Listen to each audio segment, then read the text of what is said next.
지금까지 들어온 주요 뉴스 정리하겠습니다. 오늘도 김영민 아나운서와 함께합니다. 어서 오세요. 네, 점심 먹고 한잔하면서 듣는 영민한 뉴스 시간입니다. 예, 먼저 속보 이 얘기부터 먼저 하겠습니다. 윤석열 대통령이 오늘 국회에서 내년도 정부 예산안과 관련한 시정연설을 했죠?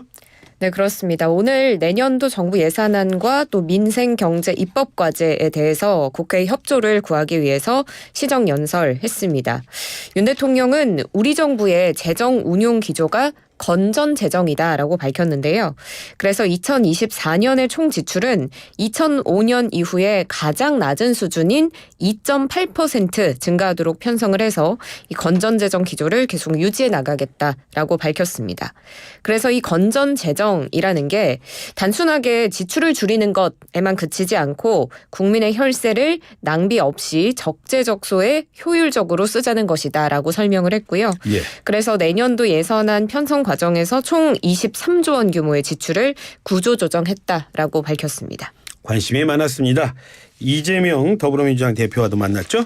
그렇습니다. 이 시정연설에 앞서서 윤 대통령은 오부 요인 여야 지도부와 사전 환담 가졌는데요.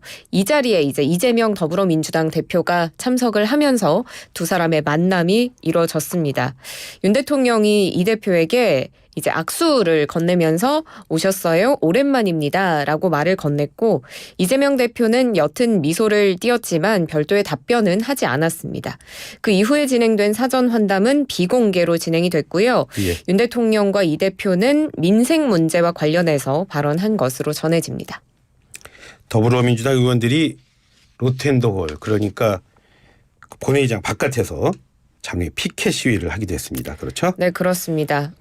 더불어민주당 의원 70여 명이 오늘 윤 대통령이 시정연설을 하기 전에 말씀하신 것처럼 국회 본회의장 앞에 로텐더홀 그리고 주변 복도에서 장외 시위를 벌였는데요.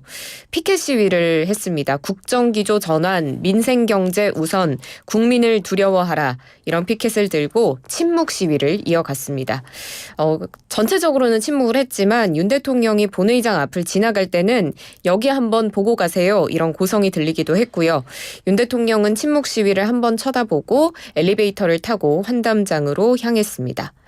여야 원내대표가 지난 24일에 신사협정 맺은 거 아마 많은 분들 기억하실 겁니다. 이런 정쟁 유발을 막기 위해서 신사협정을 하고 피켓 시위 이런 거 하지 않겠다라고 했지만 이번에 민주당은 집단 행동으로 당의 의사를 표시했습니다. 말도 많더라고요. 본회의장 안에서 그러지 않기로 했다. 뭐 이러면서 지킨 거다. 이런 얘기도 있고 말이죠. 자, 다음 소식 알아보겠습니다. 국민의힘 영남 지역 의원들이 인요한 국민의힘 혁신위원장이 영남권 중진 의원들 험지에 출마해라. 그런 얘기를 한 걸 두고 반발이 지금 심하죠? 네, 맞습니다. 앞서서 인 위원장이 영남의 스타들, 굉장히 경쟁력 있는 사람들은 서울의 험지로 와야 한다 이런 말을 한 적이 있는데요. 이에 국민의힘 영남 지역 의원들이 공개적으로 반발했습니다. 어제 당 비공개 의원총회가 있었는데 이제 이 자리에서 반발이 터져 나온 것으로 보이고요. 또 과거에 인요한 혁신위원장이 낙동강 하류 세력은 뒷전에 서야 한다 이런 발언을 했었는데 이거에 대해서도 사과하라 이런 목소리가 함께 나오고 있습니다.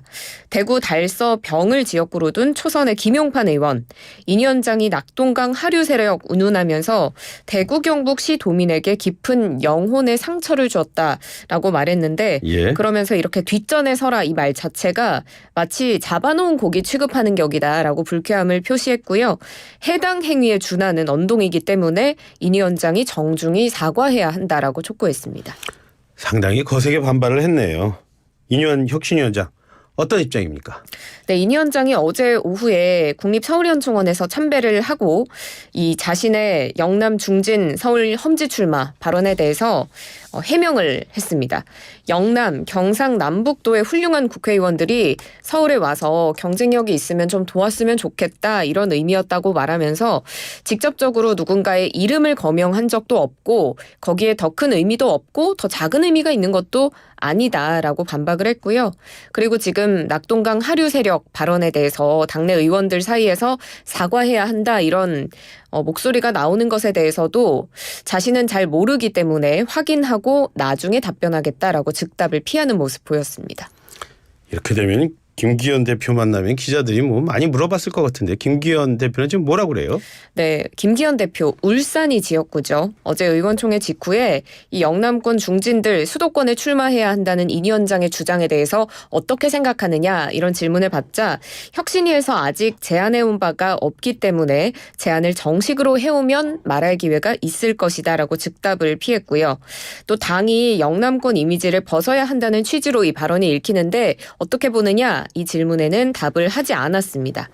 또 윤재욱 원내대표는 대구가 지역구죠.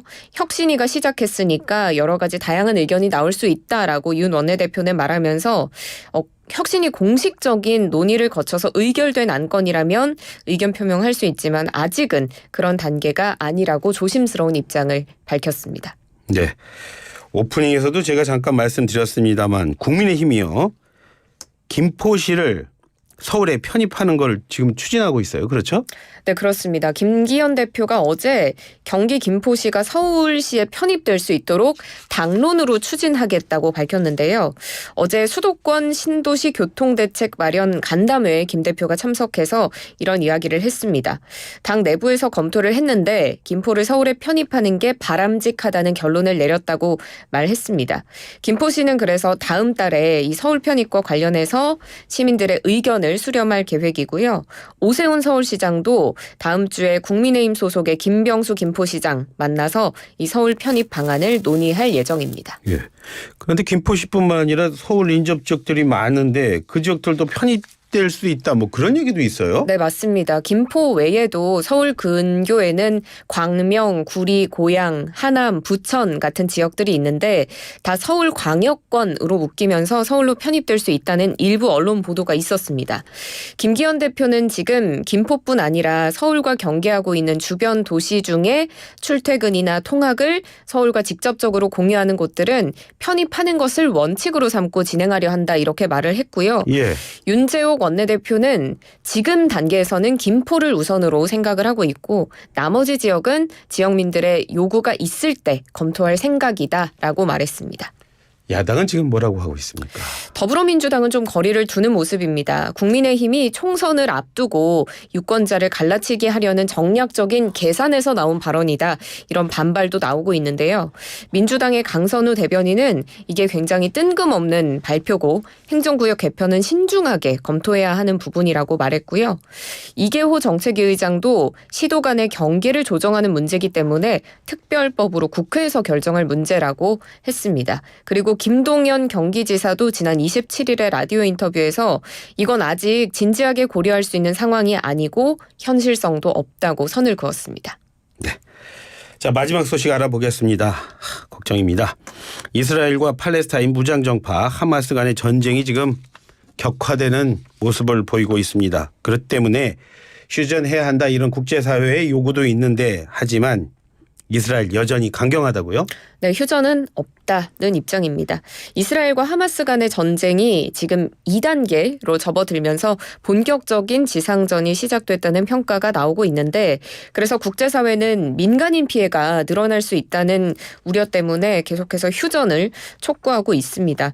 그렇지만 현지 시간 30일에 베냐민 네타냐후 이스라엘 총리가 지금은 전쟁의 때라면서 휴전에 동의하지 않을 것이라는 입장을 분명히 했습니다. 네. 이건 마치 미국이 진주만 폭격이나 9.11 테러 이후에 휴전에 동의하지 않는 것과 같다라고 자신들의 휴전 반대 입장을 정당화했고요. 그리고 휴전을 요구하는 건 이스라엘이 하마스 테러리스트의 야만적인 행위에 항복하라고 요구하는 것이다 라고 주장을 했습니다. 그래서 민간인 희생 최소화하면서 이 전쟁에서 반드시 승리하겠다는 입장을 밝혔습니다. 이렇게 되면 이스라엘을 계속 지지하고 있던 미국 입장도 좀 난처할 것 같은데요. 지금 미국의 입장 어떻습니까? 네, 미국은 지금 가자 지구의 민간인 피해를 최소화해야 한다는 것에는 동의하고 있습니다.